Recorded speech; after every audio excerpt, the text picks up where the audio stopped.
Well, I think Bill already stole some of the better parts of the speech. Good evening, colleagues, friends, guests, and I hope a few of the classes 14 Yes. are still here, but I have a word for them. I want to thank the Alumni Association for this honor. I am humbled, and receiving the silver and gold was really unexpected. And as I thought about it, quite a few things came to mind. Being admitted to the University of Colorado School of Medicine 59 years ago was a happy occasion for me and my wife Elaine. We formed a team that year, which has been also functioning for 59 years. Elaine taught school while I went to school. And I would like to acknowledge that Elaine and our 4 children and their spouses and a good friend, Bruce Griffiths, are here with us tonight.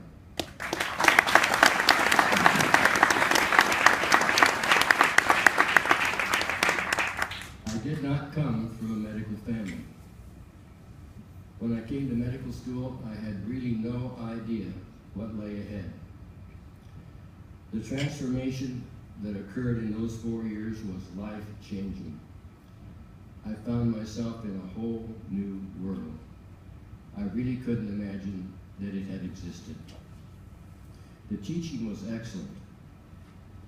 It was done by professional faculty and many volunteers. The quality and quantity of information that was required was challenging. But it was more than an ample reward when we got into the clinical years. That's when I really found out what medicine was all about. And I was really glad that I had a chance to study.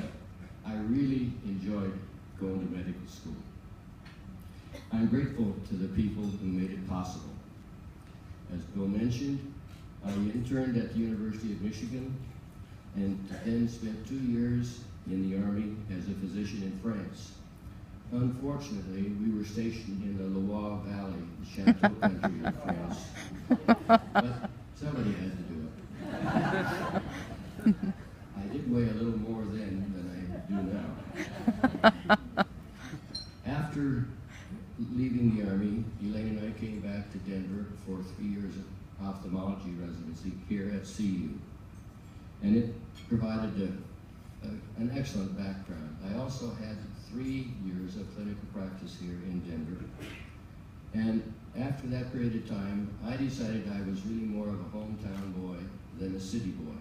So I went back to Fort Collins and hung out my shingle. You don't do that anymore, do you? What's a shingle? I never had it. Well, I took care of a lot of my former teachers and a lot of my old paper route subscribers. And I had a really good time just being a general ophthalmologist. I really enjoyed my career in ophthalmology. It was highlighted by opportunities to come back and forth on the volunteer faculty here, to get involved in the activities of the Alumni Board and various other committees. And I really enjoyed my career in ophthalmology.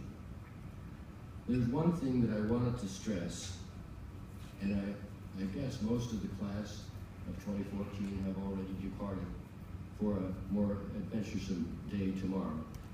But one of the things that hit me during my career was the need for continuing medical education. I can't stress that enough. There are rapid changes occurring in all areas of medical practice: clinical, technical, surgical, all kinds of changes are going on. It is a mandate to continue to educate yourself. You owe it to your patients and to yourself to enjoy the fact that you know what you can do for your patients, and also, as you alluded, to intellectual honesty, knowing what you cannot do. That's an important thing, and I think of my colleagues who got into trouble during the years was where they went where they shouldn't have gone. So continuing medical education is a very important thing. I'm probably preaching to the choir tonight because the students are gone, but they will learn this. if I look at the practice of ophthalmology and the changes that took place, it was almost like starting to drive a Model A Ford and end up flying a modern jet airplane. The changes were absolutely fantastic. Starting surgery here in the 1960s, early 1960s, at our prestigious hospitals like St. Luke's, we didn't have operating microscope. We used jeweler's loupes. How in the world could we see the delicate structures that are now visible under the microscope? The modern technology, just in cataract surgery alone, is absolutely fantastic. That's true across the field of medicine. So we owe it to ourselves and to our patients and to our profession to continue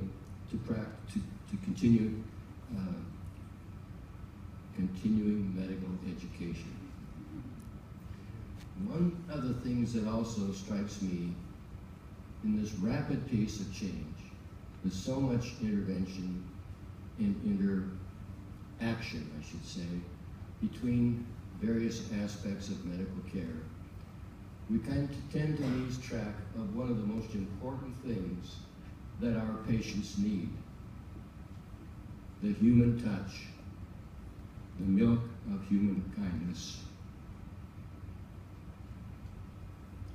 I'd like to end my remarks by further expressing my sincere thanks to the school that's represented here tonight.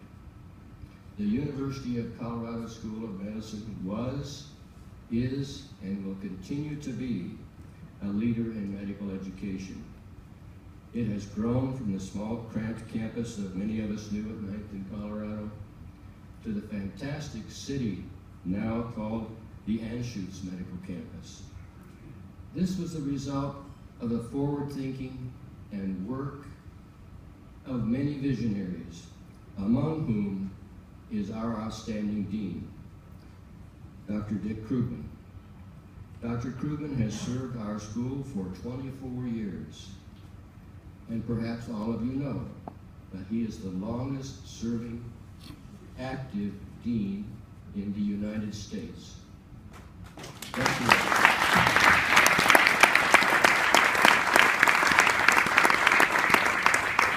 We owe him our thanks and deep gratitude for all his achievements and his great leadership.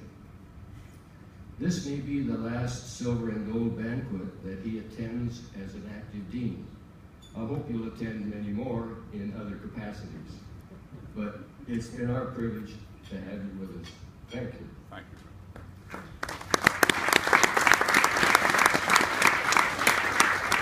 It has been my privilege to be associated with this great school. And again, I thank the Alumni Association for this honor.